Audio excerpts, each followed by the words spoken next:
Hi everybody, just thought I'd jump on quickly and say hi to you all. Day 2 of the Free Yourself from Your Feedback Fears. May end up having to change the name for that.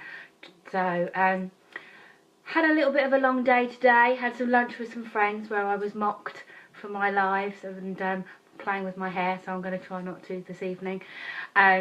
And had my steroid injection in my shoulder today, so I'll make it a quick one because it really hurts at the moment. So just a quickie on today's subject.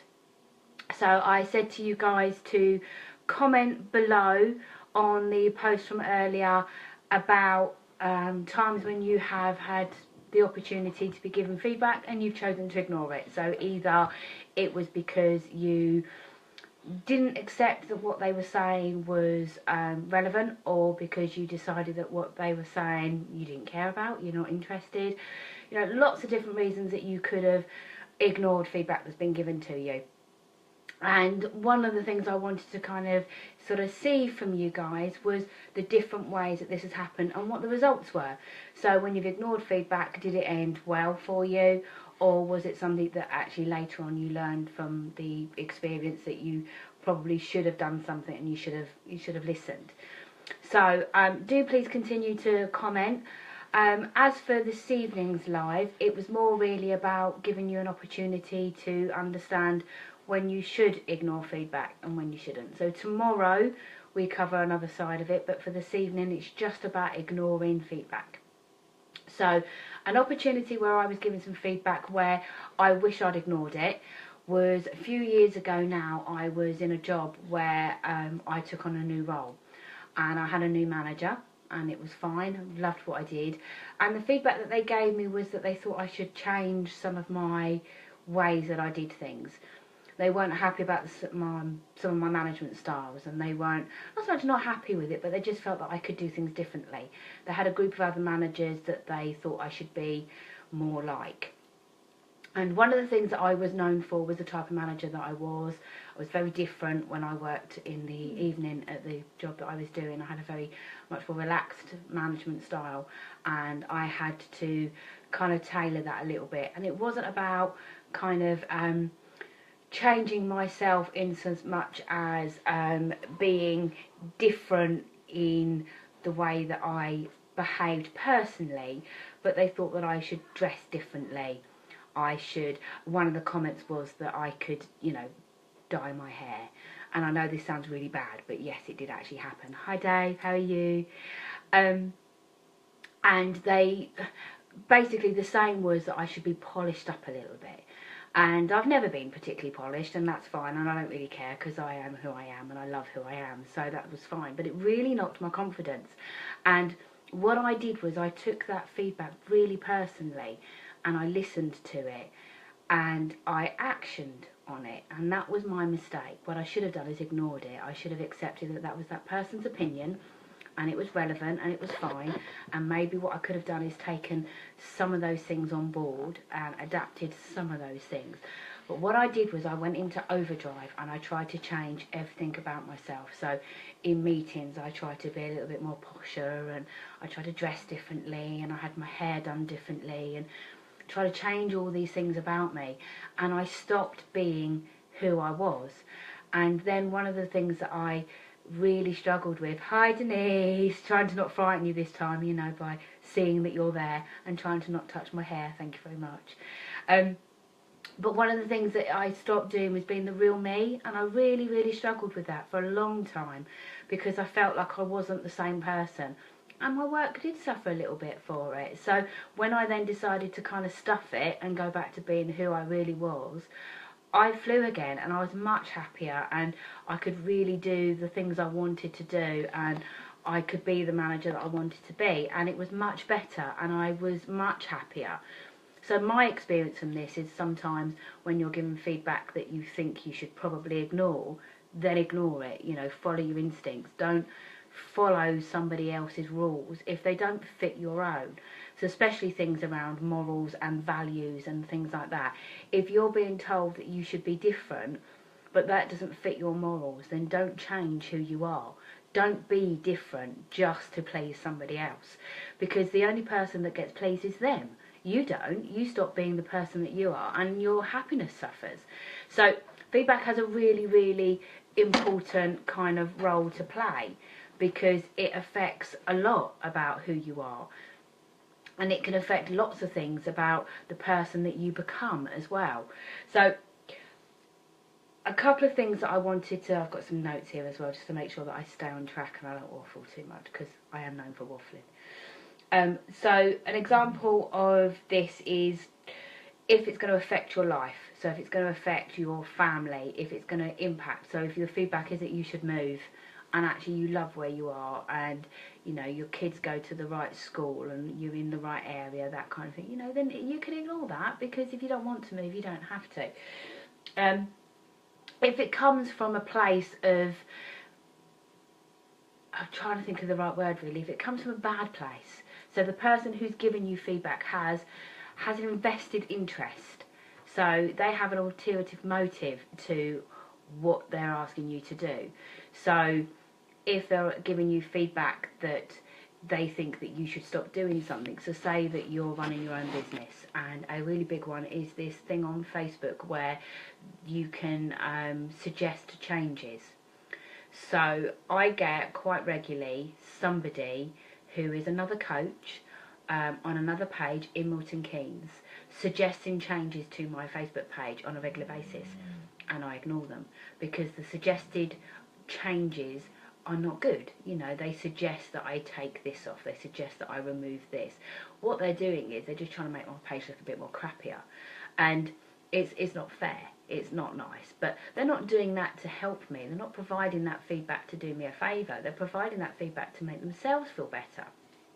So Dave, you're a photographer, so say for instance you posted some photos up on your page or on my page, some lovely photos of a recent wedding that you went to, and another photographer said, oh, can I just give you some feedback, some of the photos are really lovely, but you should do them all in black and white. And you were like, oh, okay, you know, okay, so from now on then, all my photos from now on I'll do in black and white. Now, if you're thinking to yourself, well, actually, when I do the one with the sunglasses, that looks really crap in black and white, I don't want to do that in black and white. And if that person who's a competitor knows that they look crap in black and white, then is the reason they're telling you to change it, or is the reason they're giving you that feedback a good reason, or is it they're just trying to ruin your business? Because you know what, there's not many people like it, but there are some out there. There are some people so frightened of competition that they will try to jeopardise your business to make themselves look better. And there's a lovely saying that says, you know, you don't make your candle burn brighter by blowing out everybody else's. Unfortunately, some people weren't taught that, and they've grown up through life, probably got away with it at school, and they got away with it at college and things like that, and they've got away with it for the first part of their working life, where they got away with making themselves look better by making other people look crap. And then what happens is later on in life, when they become an adult, they continue to try to behave that way. They don't realise that actually that's not how you run a business, that's not how you make friends, and that's not how you network. But what they try to do is they try to make you look a little bit crap by giving you this false feedback. Another thing that I hear regularly is somebody who is giving you feedback that has come from somebody else. So you get this a lot more so in the office kind of environment, where a colleague will say to you, you know, don't say anything, but I heard that our manager thinks this about you. Now, if you're somebody who lacks confidence, or if you're new to a role, or you've been off sick for a while and you've come back and you're kind of clawing your way back into your working environment, that kind of stuff's going to affect you. It's going to sit under your skin. So if, for instance, you're in the office and somebody comes up to you and says, oh, I just want to give you a little bit of feedback. I heard that our manager said the other day when you were wearing the skinny jeans to work, you shouldn't wear them anymore. Then you're going to sit there and you're going to think, that's really harsh feedback, because, you know, am I breaking the uniform law or something like that?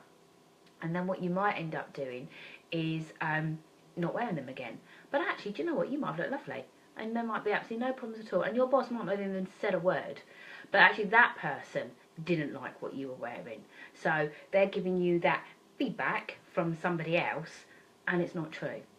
So quite often feedback comes from quite a bad place, and they're bullies. That's simply all it is. They're not nice people. They don't have your interests at heart. They're not in it to support you. They're in it to just be mean, and that's what they're doing.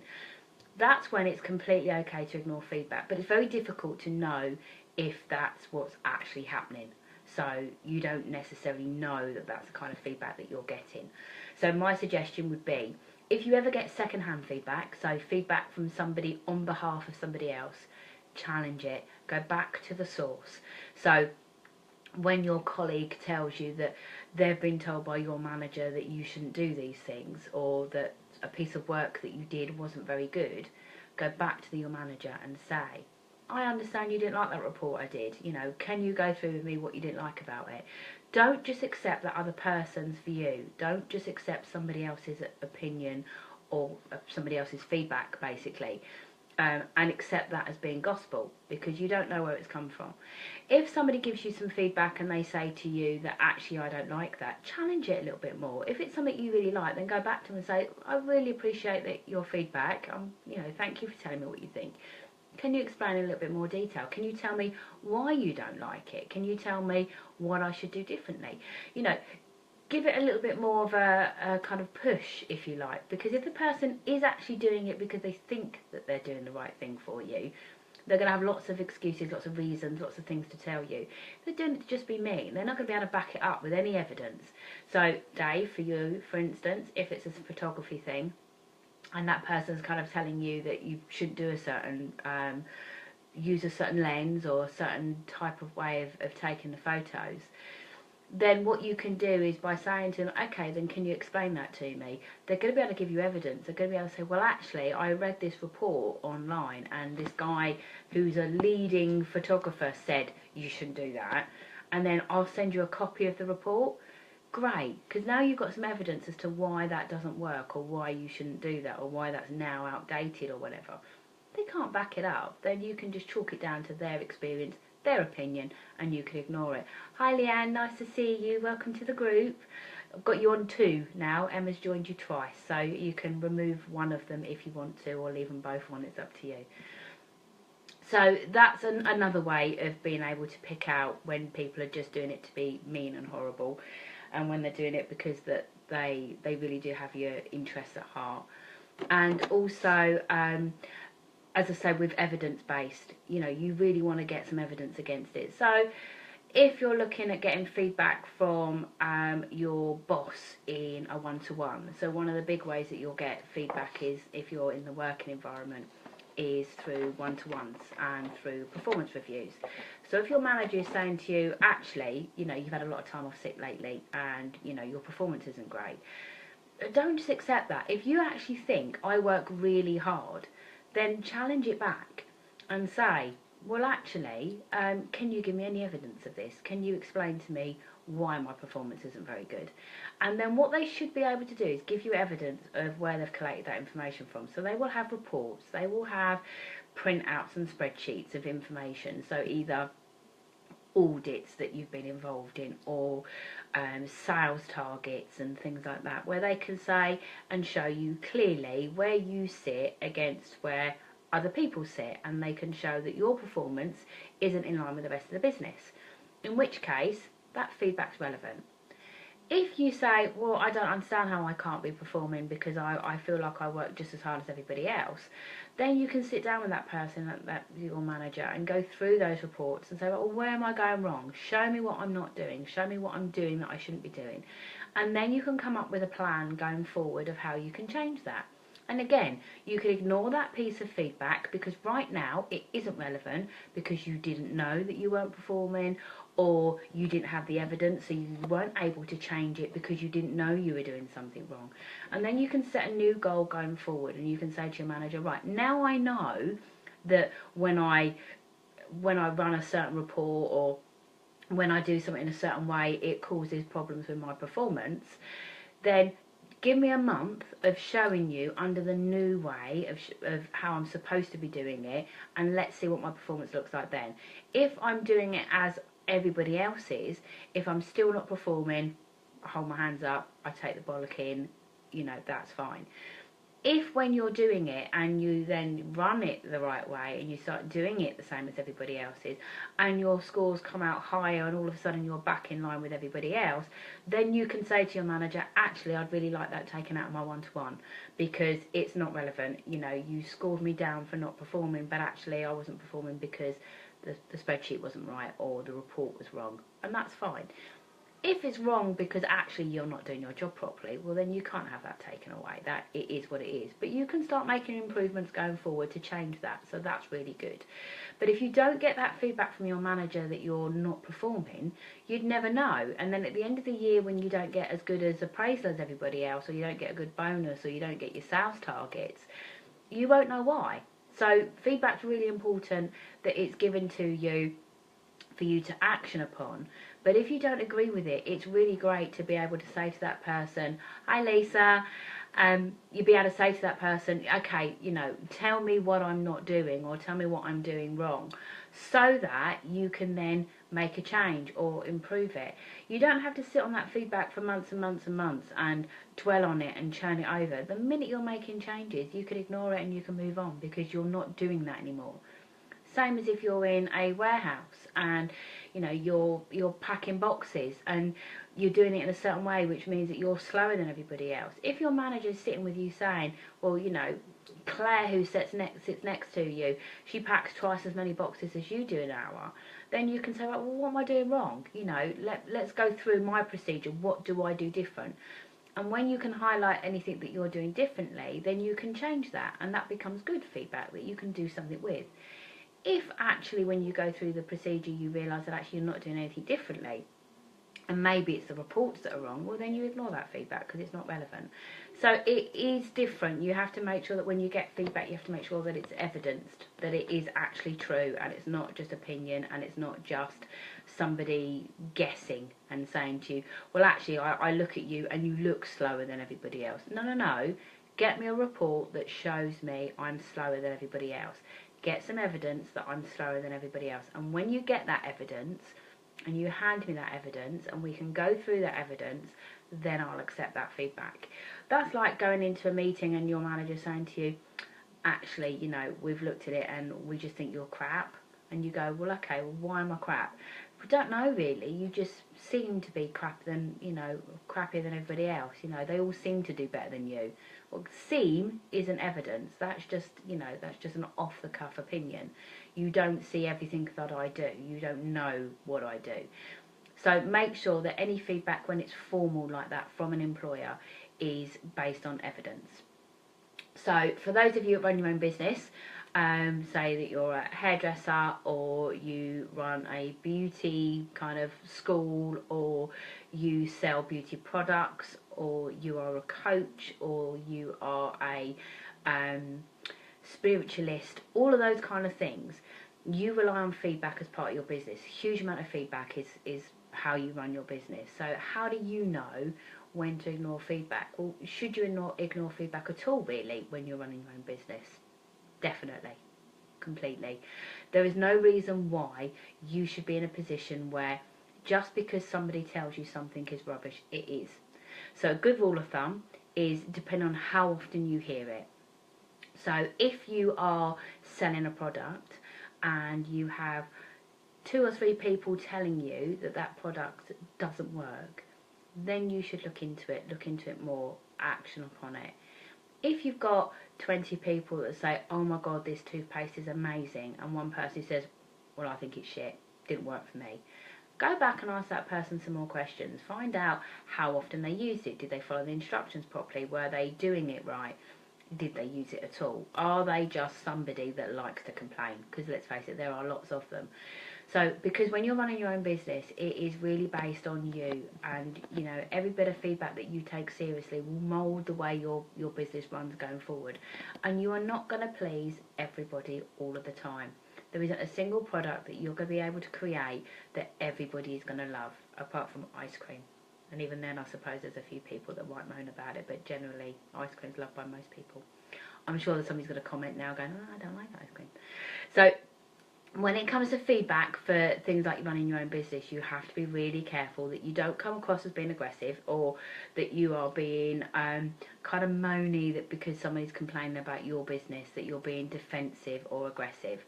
So one of the things to do is take the conversation offline. Don't do it in front of everybody. Don't get involved in a Facebook rant, and just to say, you know, if there's a comment on your Facebook that says this didn't work for me, a nice little comment that just says, could you do me a favour, could you private message me and let me know what went wrong? And then you can have a private conversation with that person and find out how they used it, why they didn't like it, what went wrong. And then you can talk to them about whether or not they were using things correctly, whether or not it was actually that it's their skin type that was a problem, was it the wrong product that they used, was it the right product that they used but they didn't use it correctly, all of those kind of things. And you can again dig down and get the evidence into finding out why. And that's the biggest thing with it. You are always going to find some people just want their money back and they just want to complain. Some people will purchase something and it is wrong for them. They will buy your new amazing wonderful toothpaste and find that it doesn't work for them. Hi Verena, how are you? They will find that actually it doesn't work as well as everybody else. But if you've then got 20 or 30 comments from other people going, oh my god, this was amazing, it was the best thing I ever did, then you need to start weighing up whether or not you need to change your product. Is it worth changing everything that you do for 20 people that love it and one person that didn't? Sometimes you have to ignore that piece of feedback. You have to go, do you know what? It wasn't right for them, but it was right for everybody else. You still need to investigate it and find out why it didn't work, because that's customer service. That's how it should be. What you don't need to do is take it all on board and stress and worry about it and worry that, you know, your whole product doesn't work now, and then come to the kind of the conclusion that everything you're doing isn't working. So for me, for my business, I'm going to run lots of courses, I'm going to do workshops, I'm going to do boot camps, I do free PDFs, I'm going to do training courses, and I'm going to do one-to-one coaching. Everybody I work with is going to react to that differently, and I'm going to get lots of different feedback. So, for instance, my Facebook Lives, I'm going to have some people that say, I love them, they're brilliant, I love listening to them, they really help me. And other people that say, they go on too long. Somebody else is going to go, oh, they're a bit short, I wish they were longer. Somebody's going to go, well, I wish you wouldn't do them in your bedroom because I can see something behind you, it's really annoying. That's me. You could find somebody that says, actually, I'd like you to do them at 10 o'clock in the morning because that's when I'm free. Somebody else is going to go, well, actually, I'm at work then. Can you do them at 6 o'clock? If I tried to please everybody, then I would never win, because I can't do them longer but make them shorter. I can't do them at 10 o'clock but do them in the evening. I can't do them in the bedroom whilst not in the bedroom. That doesn't work. You know, that's just not how it's going to happen. So what you have to do is look at the majority and say, right, okay, when are most people going to be active? When are most people going to be happy? What's going to please the majority of people? And then do odd little things for those people that are differently. So most people are active around this time, so I will do most of my lives in the evening at this sort of time going forward, because that's when I'm going to get most views and most interaction, most people watching. But I know there's a few people that prefer to watch it in the morning, so I will do a couple of those in the morning for those people. And I allow it to be watched back. I set it so that it's saved, so anyone can watch it at different times. I've got people in the group that are in Hawaii at the moment, and in Australia and in New Zealand, which is lovely, but they're not going to be able to watch it at the same time when I'm around, because most of the time I'm probably going to be sleeping when they're awake. And if it's our evening, it's their time during the day when they're at work. So things are very different, timelines are very different, so I'm not going to be able to please everybody. So again, I need to look at the majority. I've got maybe 5 out of 100 people that are in a different time zone. So I'm going to focus more on those that are in the Greenwich Mean Time. But I don't want to leave out completely those people that are on the other side of the water, because they're really important to me as well. So I need to make sure that I do things to please them. But their feedback is going to be very different to your feedback. So I can't please everybody. So I have to say what I'm going to choose, what I'm going to ignore, how much of it I'm going to take on board, how much of it I'm going to, you know, act on. Some of the feedback I get I will acknowledge and then go, some of it I'm not going to, some of it I'm just going to listen to and go, okay, that's your opinion, and leave it there. That's fine. I'm not going to come online and go, Denise said this and I don't agree with her, what does everybody else think? Because it's not about naming and shaming, it's about saying, right, okay, well, I've listened to what you've said, I don't necessarily agree with you, so I'm going to keep doing it, But if over the course of the next couple of weeks I have 3 or 4 other people saying the same thing, well then maybe I need to start listening to it. So a good rule of thumb is if one person tells you something, it's probably opinion. If 2 people tell you something, you should consider it. If more than 3 people tell you the same thing about the same product, then you need to start investigating it. You need to start looking at how other people feel. So you can do a poll, or you can do a survey, or you can start looking at different things to kind of go, right, actually, you know, how do people really feel about this? Because that's the 3rd or 4th person now that's told me that that's really crap. Out of 10 people that attended one of my seminars, 5 of them said it was really shit. Maybe I won't run that one again, you know, that kind of thing. Or I might look at the age group and go, well, actually, the ones that said were crap were the really young people, where the older people really enjoyed it. Next time I run it, I'll only run it for the older people. All of that kind of thing. That's how you use feedback. That's how you can pick feedback to accept and feedback to ignore. So I know it's been quite a lot, and I know I've talked quite a lot, but I'm hoping that it gives you a little bit of understanding as to when you can ignore feedback and when it's okay to ignore feedback. And also just saying, you know, it's okay to not take everybody's opinion as gospel. It is just an opinion. And when people give you feedback, truly and honestly, they are generally doing it because they want you to do better. There is a very small number of people who give poor feedback because they're mean and because they're horrible people. And you will generally know who they are because you spot them anyway, and you know that about them in the first place. Most people will give you feedback because they want you to do well and they want you to do better. But it is your choice to accept that feedback. It's your choice to take it or not. It's your choice whether or not you accept it, whether or not you ignore it. Tomorrow we cover when you shouldn't ignore feedback and when it's really important to accept it, because there are some very, very small exclusions to the rule. So a little bit of things like that is medical advice, that kind of thing. So we'll cover that in more depth tomorrow. So for those of you who got the email today, you'll know that there were some tasks that I mentioned at the very beginning of the live. So please make sure you go and have a look at the Facebook post and check out what your tasks were. Your challenge for today going forward, because remember, you need to work at this. This isn't just me talking to you and you just listening to my advice.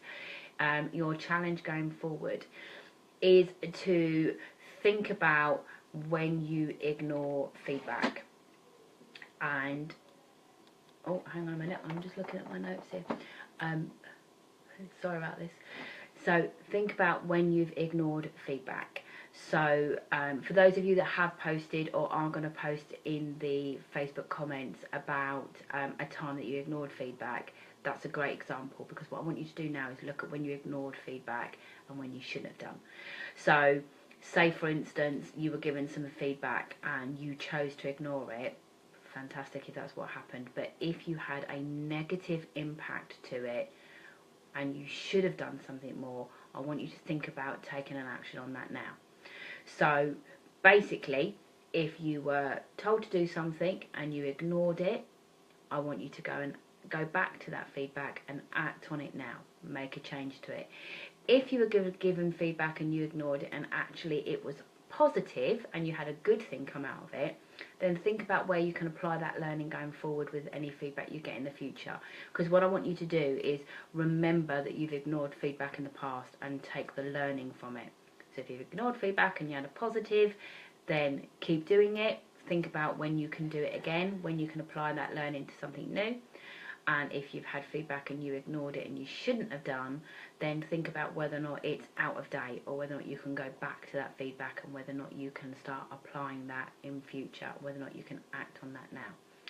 So once again, thank you for joining me this evening, and thank you for taking part in the challenge and everything else. And I will see you tomorrow for tomorrow's challenge, where we talk about when you shouldn't ignore feedback and you should take it really seriously.